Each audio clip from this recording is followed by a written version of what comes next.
বিএনপির ভারপ্রাপ্ত চেয়ারম্যান তারেক রহমান বগুড়া ৬ সংসদীয় আসনের পাশাপাশি ঢাকা ১৭ আসন থেকেও নির্বাচন করতে যাচ্ছেন। রোববার সকাল ১১টা ১০ মিনিটের দিকে সেগুনবাগিচায় ঢাকা বিভাগীয় কমিশনার শরফুদ্দীন আহমেদ চৌধুরীর কার্যালয় থেকে তারেক রহমানের পক্ষে এই মনোনয়নপত্র সংগ্রহ করেন বিএনপি চেয়ারপারসনের একান্ত সচিব ABM আব্দুস সাত্তার।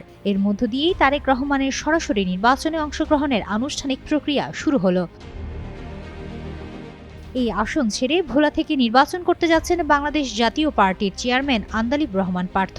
এই আসনে এনসিপি থেকে নির্বাচন করার কথা ছিল দলের যুগ্ম আহ্বায়ক ডাক্তার তাজনুবা জাবিন। রোববার দুপুর 12:30টার দিকে তিনি দল থেকে পদত্যাগ করেছেন। এই আসনে জামায়াত প্রার্থী ফার্টিলিটি বিশেষজ্ঞ ডাক্তার SM খালিদুজ্জামান তারেক রহমানের এখন প্রধান প্রতিদ্বন্দ্বী।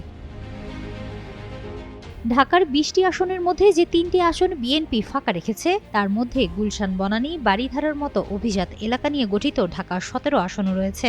এই আসনে বিএনপির জোটসঙ্গী হিসেবে বিজেপি চেয়ারম্যান আন্দালিব রহমানের নির্বাচন করার কথা শোনা যাচ্ছিল।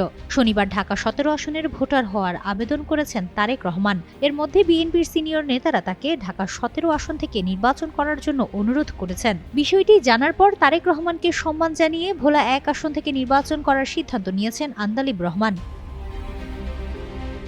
ভোলা ১ আসন থেকে ২০০৮ সালে বিএনপির সমর্থনে সংসদ সদস্য হয়েছিলেন আন্দালিব রহমান পার্থ।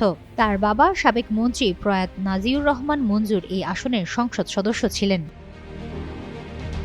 বিএনপির দলীয় সূত্র জানিয়েছে, বিএনপির পক্ষ থেকে আন্দালিব রহমানকে বিএনপিতে যোগ দিয়ে ধানের শীষ প্রতীক নির্বাচন করার প্রস্তাব দেওয়া হয়েছে। আন্দালিব রহমান এই প্রস্তাবে রাজি হননি। তিনি নিজ দলের প্রতীকে ভোলা ১ আসন থেকে নির্বাচন করার কথা বলেছেন। ইতিমধ্যে ওই আসনে মনোনয়নপত্র জমা দিয়েছেন তিনি। এর আগে এই আসনে বিএনপি গোলাম নবী আলমগীরকে প্রাথমিকভাবে প্রার্থী হিসেবে ঘোষণা করেছিল। এখন এই আসনে বিএনপি আন্দালিবের বিপরীতে কোনো প্রার্থী রাখবে না বলে জানা গেছে। হিমাতুল জান্নাত, যুগান্তর নিউজ।